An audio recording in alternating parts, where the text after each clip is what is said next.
Et si le champ de bataille s'étendait bien au-delà des tranchées, infiltrant chaque recoin de notre quotidien? Depuis plusieurs semaines, Volodymyr Zelensky occupe le devant de la scène avec des déclarations ambiguës. Il se dit prêt à un cessez-le-feu, mais uniquement selon ses propres conditions. Pas un seul centimètre de territoire cédé, aucune concession politique. Cette fermeté cache-t-elle une faiblesse stratégique, ou au contraire, une manœuvre calculée face à l'épuisement? Au même moment, l'armée russe déjoue les attentes avec des avancées rapides autour de Gouliaïpol. En quelques jours seulement, elle s'empare de plusieurs villages clés, bouleversant l'équilibre des forces en présence. Les experts s'interrogent, s'agit-il de simples succès tactiques ou d'un prélude à une modification profonde de la ligne de front? La confusion s'épaissit dans la sphère diplomatique et médiatique. Les signaux se multiplient, souvent opposés. Certains évoquent un dialogue imminent, d'autres brandissent des menaces à peine voilées. Entre propagande, rumeurs et fuites orchestrées, il devient de plus en plus difficile de discerner qui contrôle réellement le récit. Une certitude domine. La guerre en Ukraine a changé de nature.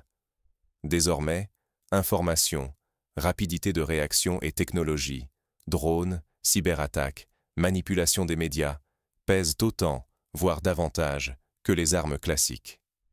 Chaque action, aussi discrète soit-elle, redessine les contours de l'ordre mondial à venir. Ignorer ces mutations, c'est courir le risque d'être pris au dépourvu lors des prochaines crises globales. Car ce conflit ne se résume plus à quelques kilomètres carrés ou au sort d'une ville. Il engage l'avenir de l'Europe, la stabilité de l'énergie, l'économie mondiale et peut-être la sécurité de chacun d'entre nous. Mais comment en est-on arrivé là? Pour comprendre l'ampleur du bouleversement, il faut remonter aux origines de cette nouvelle phase de la guerre. Ce que l'on ne perçoit pas dans les bulletins quotidiens, la carte secrète qui façonne la guerre. Derrière la routine des offensives, la crise ukrainienne se mue en un jeu d'équilibre, où chaque mouvement militaire ou diplomatique agite discrètement l'ordre mondial. Premier contraste. Le président Volodymyr Zelensky évoque publiquement un cessez-le-feu, tout en jurant de ne rien céder. Pas un kilomètre, pas un village, pas la moindre concession politique. L'exigence est limpide, une paix figée sur la ligne actuelle, sans reconnaître d'avancée russe. Un pari risqué, car cette fermeté ne s'appuie plus sur des victoires nettes. En face, la Russie avance lentement, mais sûrement. Moscou capitalise sur la lassitude croissante des alliés occidentaux et impose son rythme. L'essoufflement du soutien, des États-Unis à l'Europe, devient une variable centrale du conflit. Les opérations russes ciblent chaque faille, chaque hésitation, pour grignoter le terrain. Sur le front sud-est, autour de Gouliaïpol, l'urgence monte. Les forces russes percent là où on ne les attendait pas, menaçant la principale route de ravitaillement ukrainienne. Si celle-ci tombe, c'est tout le dispositif défensif qui risque de s'effondrer. Derrière les communiqués lisses, une peur grandit. Perdre cette artère, c'est ouvrir la porte à l'encerclement. Côté ukrainien, les faiblesses internes s'accumulent. Le manque d'hommes se fait brutalement sentir. Le moral fléchit, miné par des histoires de corruption dans les affectations. Sur le terrain, la rotation des troupes devient ingérable. Ce sont ces détails invisibles, mais décisifs, qui rongent la résistance, nuit après nuit. Dans les coulisses, le climat se transforme. Des alliés historiques vacillent. Le Japon, soutien indéfectible jusqu'ici, nuance désormais son engagement. Même Donald Trump, en visite à Tokyo, laisse entendre que la paix demandera des compromis, un signal faible, mais lourd de sens. Ces inflexions discrètes révèlent une recomposition silencieuse des alliances et des priorités internationales. Ignorer ces déplacements de ligne, c'est risquer la surprise stratégique. Perdre la main non seulement sur la sécurité européenne, mais aussi sur l'équilibre énergétique et la stabilité de l'économie mondiale. À chaque ajustement, le terrain du futur se redessine, loin des projecteurs. Mais au-delà des cartes et des communiqués, d'autres batailles, plus invisibles encore, se livrent dans l'ombre. Ce sont elles qui pourraient, en silence, décider du vrai vainqueur.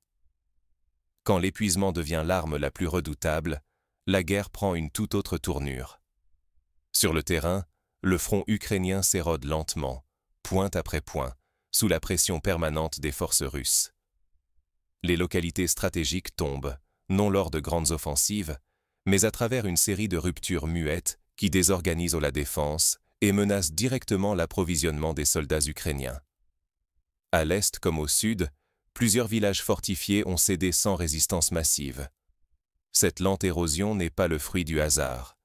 Elle traduit une stratégie patiemment élaborée où la Russie parie sur l'épuisement, le morcellement du front et la paralysie de la réaction ennemie. Il ne s'agit plus tant de conquérir rapidement que de démoraliser, d'user, jour après jour, jusqu'à ce que la résistance se délite. La nouveauté, c'est l'essor des méthodes asymétriques. Les Russes ne se cantonnent plus aux batailles conventionnelles. Ils multiplient les frappes surprises, les déploiements imprévus et, surtout, testent leur toute dernière percée technologique. Exemple marquant, les essais récents de la fusée Bourevestnik, redoutée pour sa capacité à déjouer les défenses aériennes traditionnelles. Cette démonstration n'est pas anodine. Elle adresse un message clair aux soutiens occidentaux de l'Ukraine, tout en accroissant la pression psychologique sur son commandement. Le brouillard de la guerre s'épaissit aussi dans le champ de l'information. Les interceptions de communication se multiplient, dévoilant une crise profonde de commandement côté ukrainien. Des enregistrements fuitent, mêlant ordres contradictoires, doutes sur la chaîne hiérarchique et parfois aveux de découragement. Cette fragilité interne accroît la vulnérabilité du dispositif. La défiance s'infiltre jusqu'aux échelons inférieurs. Face au revers, les rumeurs prennent le dessus sur la transparence. Côté ukrainien, on murmure des options désespérées. Certains envisagent même de frapper des barrages pour ralentir l'avancée russe, au risque de catastrophes humanitaires et écologiques. Ce genre de choix dramatique montre à quel point la stratégie défensive s'essouffle. Mais au-delà des images de missiles et des discours martiaux, la différence se joue désormais sur des facteurs moins visibles. La logistique, la rotation des troupes, la capacité à maintenir le moral malgré la fatigue et la gestion minutieuse des ressources.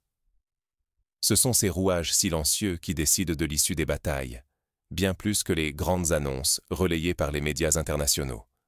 L'enjeu est colossal. Ce sont des régions entières qui pourraient basculer et, avec elles, la crédibilité de l'Ukraine et de ses alliés occidentaux. À chaque recul, la pression s'accentue sur les gouvernements européens et américains pour justifier leur soutien, tandis que la Russie avance, implacable, sur tous les fronts, visibles ou cachés. Ce conflit n'est plus une simple guerre de position. Il s'infiltre partout, du champ diplomatique au réseau d'information. Et chaque mouvement, chaque faiblesse exploitée, dessine les contours d'un nouvel ordre mondial. Le monde s'habitue-t-il, à son insu, à vivre en équilibre sur un volcan prêt à rugir? Peu à peu, la routine des bulletins de guerre s'installe. L'extraordinaire se fond dans le quotidien. La crise s'incruste et chacun, des médias au public, s'accoutume à ce bruit de fond inquiétant. Cette banalisation n'est jamais neutre. La lassitude, l'indifférence, la saturation informationnelle sapent la vigilance collective. Les sociétés occidentales, submergées de récits répétitifs, risquent de laisser filer des bouleversements décisifs sans même s'en rendre compte. En coulisses, un autre champ de bataille s'étend, celui de l'information. Communication, propagande, réseaux sociaux deviennent des lignes de front. Maîtriser ce que les peuples savent, ou croient savoir, devient une arme aussi cruciale que les canons. Celui qui impose son récit modèle, en silence, la volonté des foules et prend l'avantage dans la guerre des perceptions. Ce nouvel art de la guerre s'infiltre jusque dans la diplomatie. Autrefois royaume du compromis, elle se transforme en prolongement de la confrontation. Les positions se raidissent, les discussions sont minées par des conditions impossibles et chaque geste diplomatique devient un test de force ou de faiblesse. Dans ce théâtre, la Russie joue la montre avec une patience inquiétante. Elle mise sur la lassitude des opinions occidentales, sur la division de ses adversaires, sur la fatigue de ses ennemis. Pendant que l'Ukraine et ses alliés luttent pour garder l'attention du monde, Moscou renverse lentement la dynamique, s'arrogeant un avantage sur le temps long. Ce déplacement du centre de gravité n'échappe pas aux autres puissances. La Chine, l'Inde, les États du Moyen-Orient, mais aussi l'Europe, réévaluent en silence leurs alliances et leurs intérêts.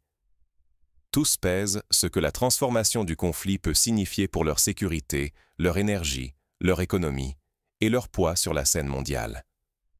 Pour les sociétés qui refuseraient de s'adapter, le prix pourrait être élevé. Ignorer la mutation des rapports de force, sous-estimer la centralité de l'information ou l'enlisement diplomatique, c'est risquer de voir sa propre sécurité, son accès à l'énergie ou sa stabilité économique soudain menacée.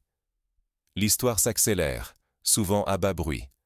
Reste à savoir comment tirer les leçons de cette période trouble et ne pas être pris au dépourvu lors du prochain séisme géopolitique. Le conflit en Ukraine agit ainsi comme un révélateur. Il expose la fragilité des équilibres mondiaux et rappelle combien tout peut basculer en quelques mois. Mais derrière l'écran de la guerre, d'autres forces, plus discrètes, s'activent déjà. Derrière l'incertitude, il existe des clés pour anticiper ce qui vient. Aujourd'hui, il ne suffit plus d'écouter les communiqués officiels. L'information et la technologie sont devenues les armes majeures des conflits contemporains, souvent plus décisives que les blindés ou les missiles. Désormais, la maîtrise des drones, la cyberguerre et l'influence sur l'opinion mondiale pèsent autant que les avancées sur le terrain. Pourtant, la guerre de l'information n'est jamais innocente. Les discours, qu'ils viennent de Kiev, Moscou ou d'autres capitales, sont taillés pour servir des intérêts précis. Contradictions, omissions, manipulations, tout s'entremêle. Pour ne pas devenir une victime de la propagande, il faut croiser les sources, questionner ce qui est montré et surtout ce qui reste dans l'ombre. Dans ce contexte hyper connecté, les ruptures s'accélèrent, la prévisibilité s'effrite. La stabilité de demain dépendra de notre capacité à rester flexible, adaptable, solidaire face au choc. L'avenir ne sourira pas à ceux qui cherchent des certitudes, mais à ceux qui savent pivoter, créer, réagir vite, même lorsque tout vacille sous leurs pieds. Un autre réflexe vital, guetter les signaux faibles. Ce sont parfois des détails passés inaperçus, une nouvelle alliance, une innovation technologique, un glissement de ton dans les médias ou sur les réseaux sociaux, qui annoncent les grandes bascules à venir.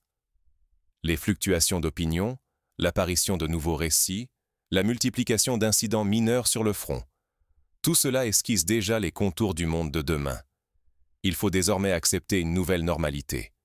Turbulences, revirements soudains, surprises stratégiques deviennent la norme. S'accrocher à l'idée d'un retour à la normalité d'hier, c'est risquer de toujours avoir un conflit, une crise ou une transformation de retard. Fermer les yeux sur ces signaux, c'est s'exposer à être simple spectateur, voire victime, des prochains bouleversements, individuellement comme collectivement.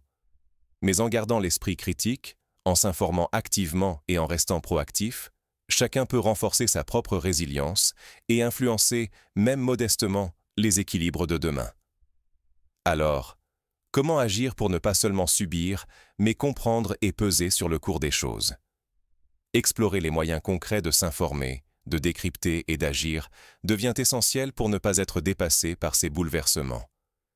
Quels outils et quelles attitudes adopter pour garder prise sur l'avenir? La prochaine secousse géopolitique ne prévient pas. Allez-vous la subir ou la comprendre avant les autres? Posez-vous la question. Dans un monde où la réalité bascule du jour au lendemain, qui choisit vraiment votre avenir? Rester inactif, c'est laisser les autres décider pour vous, pour vos proches, pour votre avenir. Face à la recomposition profonde qui se joue en Ukraine, le monde ne se résume plus à une simple ligne de front. Chaque nouvelle manœuvre, chaque négociation, chaque avancée technologique pèse désormais sur l'équilibre de notre sécurité, de notre économie et de notre quotidien. Regarder passivement ces événements, c'est accepter que le prochain choc mondial vous atteigne sans préparation. Désormais, l'Ukraine et ses alliés tentent de rattraper une guerre qui a changé de nature, hyperconnectée, imprévisible, où l'information et la technologie sont aussi décisives que les blindés et les missiles. La Russie imprime son rythme, multiplie les frappes inattendues et sème le doute chez ses adversaires. Dans ce théâtre d'ombre, celui qui comprend avant les autres s'arme d'un avantage décisif. À l'inverse, celui qui attend que tout soit joué subira les conséquences sans avoir eu voix au chapitre. Votre vigilance, votre capacité à lire entre les lignes, sont devenues des armes aussi précieuses que n'importe quelle défense nationale. Il ne suffit plus d'écouter les bulletins d'actualité. Il faut apprendre à décrypter, à anticiper, à se projeter dans ce que ces mouvements discrets annoncent. L'histoire ne se réécrit jamais à voix haute. Elle se glisse à la marge des grandes annonces, dans les silences, dans les détails qui échappent au regard pressé. Aujourd'hui, la véritable question n'est pas « que va-t-il se passer ?», mais « comment vais-je agir en connaissance de cause ?» Rappelez-vous, l'inaction est aussi un choix. Mais c'est le choix de laisser l'histoire s'écrire sans vous. À vous maintenant de décider. Suivrez-vous le fil de l'actualité, ou prendrez-vous l'initiative de comprendre, d'analyser, d'agir pour défendre vos intérêts et ceux qui vous sont chers? Car la mutation de l'équilibre mondial ne s'arrêtera pas à cette frontière. Elle influencera votre sécurité, vos ressources, votre pouvoir d'achat, vos libertés. Et dans cette course silencieuse, chaque instant d'avance est un rempart de plus contre les incertitudes. C'est le moment de transformer la lucidité en action. S'informer, partager, débattre, c'est déjà refuser d'être simple spectateur. C'est aussi, parfois, la meilleure défense contre ce que l'avenir nous réserve. Le monde change, que vous le vouliez ou non. Mais c'est vous qui choisissez si ce changement se fait avec ou sans vous.